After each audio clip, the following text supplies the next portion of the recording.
What if I told you that a man who slept in his car because he couldn't afford rent now controls a bank with operations in 20 African countries? What if I told you that same man has personally empowered over 10,000 African entrepreneurs with funding and mentorship? This is the story of Tony Elumelu, and what you're about to hear will change how you think about African entrepreneurship forever. Tony Elumelu was born on March 22, 1963 in Jos, Plateau State, Nigeria. He was one of 8 children in a very poor family. His father was a teacher who barely earned enough to feed his large family. Growing up, young Tony knew what it meant to be hungry, really hungry. There were days when the family had no food. His mother would boil water and give it to the children, telling them it was soup, just so they could sleep without crying from hunger. Tony would later recall those days and say, "We were so poor that sometimes we didn't know where the next meal would come from. But my parents taught us that poverty is not a destiny, it's a challenge to overcome." Young Tony was a sharp student. He loved mathematics and economics. He would sit for hours solving math problems, not because he had to, but because he enjoyed it. His teachers noticed his brilliance and encouraged him. But being smart wasn't enough. The family had no money for school fees. Tony's father struggled to pay.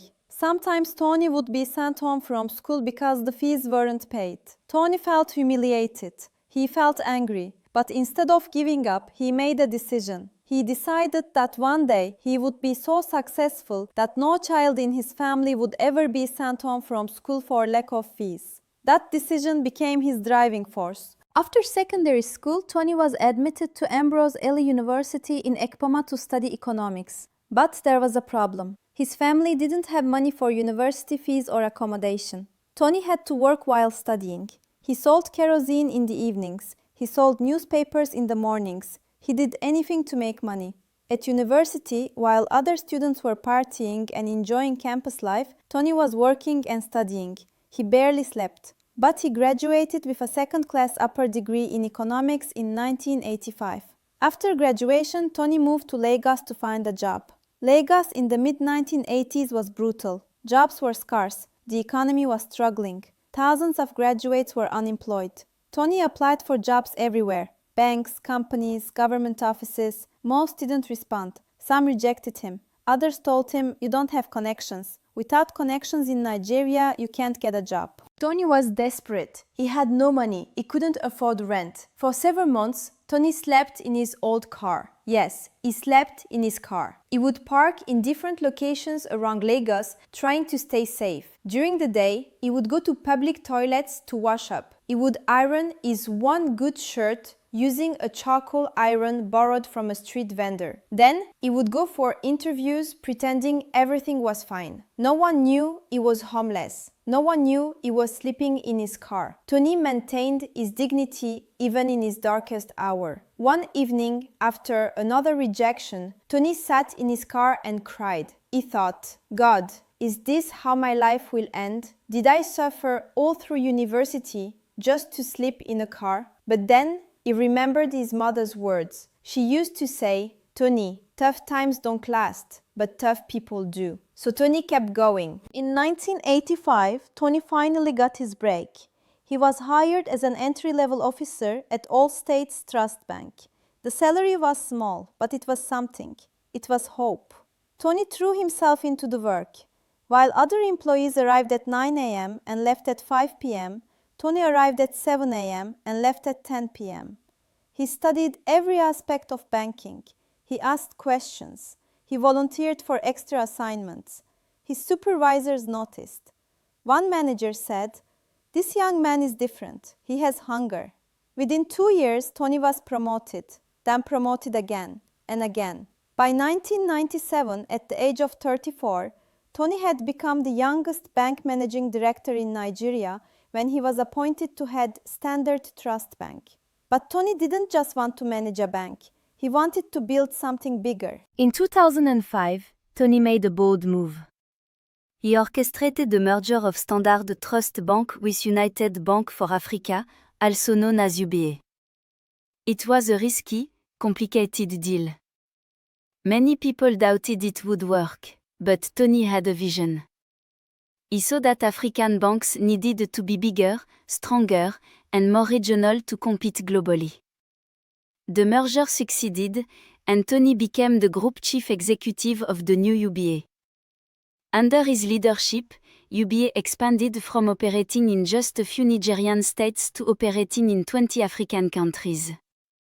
Tony transformed UBA from a small local bank into one of Africa's largest and most respected financial institutions. The bank's value grew from millions to billions of dollars. But here's what makes Tony Elumelu truly special. He didn't just build wealth for himself. He built a philosophy. Tony created a concept called Africapitalism. The idea is simple but powerful. African private sector investment, driven by African entrepreneurs, is the key to Africa's development. Not foreign aid, not charity, but African-owned businesses creating jobs, wealth, and opportunity. Tony would say, Africa doesn't need aid. Africa needs trade. Africa needs investment. Africa needs entrepreneurs. In 2010, Tony established the Tony Elumelu Foundation. The foundation's mission was to empower African entrepreneurs across the continent. Through the foundation, Tony committed $100 million of his own money to support 10,000 African entrepreneurs over 10 years. Each entrepreneur receives $5,000 in seed funding, training, and mentorship. The program has transformed thousands of lives. Young Africans with ideas but no capital have been able to start businesses, create jobs, and change their communities. One beneficiary from Kenya said, "The Tony Elumelu Foundation gave me a chance when no bank would. Now my business employs 20 people and I'm supporting my family." Another from Nigeria said, "Tony Elumelu didn't just give me money. He gave me hope. He showed me that African solutions can solve African problems." Today, Tony Elumelu is worth over $4 billion. He controls businesses in banking, energy, hospitality, and real estate across Africa. But if you meet Tony, you wouldn't know he's a billionaire. He's humble, he's accessible, he wears his signature red tie and speaks passionately about Africa's potential. Tony often tells young Africans, "I slept in my car. I sold kerosene on the streets. If I can make it, anyone can make it. The question is, are you willing to work for it?" Tony is also a family man. He's been married to his wife Awele for decades. They have 7 children. Despite his wealth, Tony instills in his children the values of hard work and humility. He tells them, money can disappear. Character lasts forever. Tony has received numerous awards and recognitions. He's been named on Time magazine's list of the 100 most influential people in the world. He's received honorary doctorate degrees from multiple universities. He's spoken at the United Nations. But Tony's greatest achievement is not his wealth or his awards. It's the thousands of lives he's touched through his foundation. One of his famous quotes is, "Entrepreneurship is the catalyst for Africa's economic transformation, and I believe every African has the potential to be an entrepreneur." Tony Elumelu's story teaches us powerful lessons. First, your current situation is not your final destination. Tony slept in a car but built a banking empire. Second, hard work and excellence cannot be ignored. Tony's work ethic got him promoted repeatedly. Third, think bigger than yourself. Tony didn't just get rich, he created a philosophy to lift others. Fourth, Africa's problems need African solutions. Africapitalism is about Africans investing in Africa. Fifth, give back while you're alive. Tony is using his wealth to empower the next generation now, not waiting until he's gone.